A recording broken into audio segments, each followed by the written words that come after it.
Olá pessoal, sejam bem-vindos. Nos vídeos anteriores nós falamos sobre medidas de posição, média, moda e mediana. Depois falamos das medidas de dispersão, variância e desvio padrão. E hoje a gente vai definir apenas a covariância e a correlação para finalizar essa parte inicial aqui sobre as medidas principais de dispersão e posição. Tá? Então, a covariância, definida assim de forma simplificada, é a medida do grau de independência numérica entre duas variáveis aleatórias. Então, com o cálculo da covariância, a gente vai conseguir saber se duas variáveis são dependentes, duas ou mais variáveis aleatórias, contínuas ou discretas, são dependentes uma da outra ou não. Então, a covariância vai nos dar um valor numérico que representa esse grau de independência entre as duas, ou mais, claro. No primeiro momento a gente vai trabalhar com duas. Nas variáveis independentes, a covariância é igual a zero.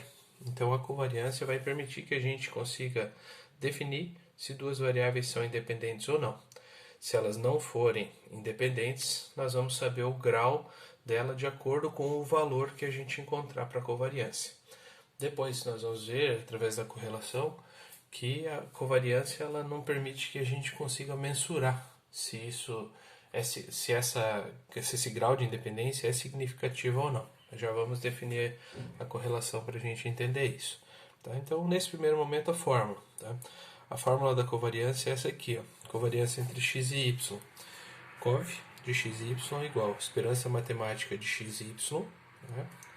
Composta aqui, a esperança matemática composta das duas, menos μx vezes μy.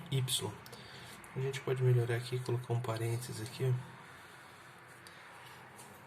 E aí fica e de xy menos μx vezes μy. μx é a média de x, μy é a média de y, claro que cada uma delas analisada de acordo com o tipo de variável. Né? Tem uma fórmula para variável contínua e uma fórmula para variável discreta. Então a gente vai interpretar. Aqui na fórmula ele acaba chamando de esperança aqui, de média aqui, para não parecer confuso na hora de fazer. Mas a esperança e a média a gente já viu que tem a mesma aplicação prática. Tá? Então a fórmula da covariância é essa. Depois disso a gente vai trabalhar com o coeficiente de correlação. Tá?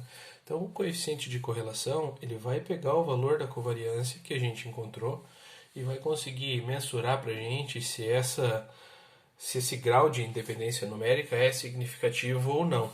Então, o coeficiente de correlação mede o grau de correlação entre duas variáveis. Ele vai ser definido pela variável ρ, e o ρ varia entre menos 1 e 1. Se o ρ for igual a zero, as variáveis são linearmente independentes. Tá? O sinal, né, se ela varia de positiva para negativa, ele vai indicar se a correlação é positiva ou negativa, obviamente. E o valor que a gente encontrar identifica a força de correlação, sendo que 1 aqui seria a correlação perfeita. Tá? Então, a gente vai trabalhar do menos 1 até o mais 1, passando pelo zero. O ρ igual a zero diz que as variáveis são linearmente independentes. O ρ igual a 1, a dependência máxima, positiva. E o ρ igual a menos 1, a dependência máxima, negativa. A fórmula para a gente calcular é essa aqui embaixo. Ρ de xy é igual a esperança de xy menos μx vezes μy, que é a fórmula da covariância aqui no numerador, dividido pelo desvio padrão de x vezes desvio padrão de y. Então, o coeficiente de correlação é a covariância dividido pelo produto do desvio padrão das variáveis envolvidas. Então, a gente vai calcular a covariância e aqui a gente vai, no coeficiente de correlação, mensurar essa covariância para ver se ela é significativa ou não, se ela está mais próximo do 1 do que do 0, ou mais próxima do menos 1 do que do 0. E a partir dessa interpretação a gente vai conseguir dizer se as funções, as variáveis têm grau de independência alto ou não. Tá? Então a gente calcula a covariância e usa a covariância aqui. Então, como eu já disse, o coeficiente de relação é uma função da covariância. Então é uma interpretação mensurativa da covariância. Então a gente vai calcular, vai saber se é positiva ou negativa a correlação e vai saber se ela é forte ou não. Então calculamos a covariância e com a covariância fechamos aqui o coeficiente de correlação. A ideia inicial é essa, definir as fórmulas, né? Definir o que são, o que representam de forma bem básica, e aí com o conjunto de dados a gente vai fazer um exemplo envolvendo todas essas variáveis que a gente viu e todas essas medidas de posição, dispersão, média, moda, mediana,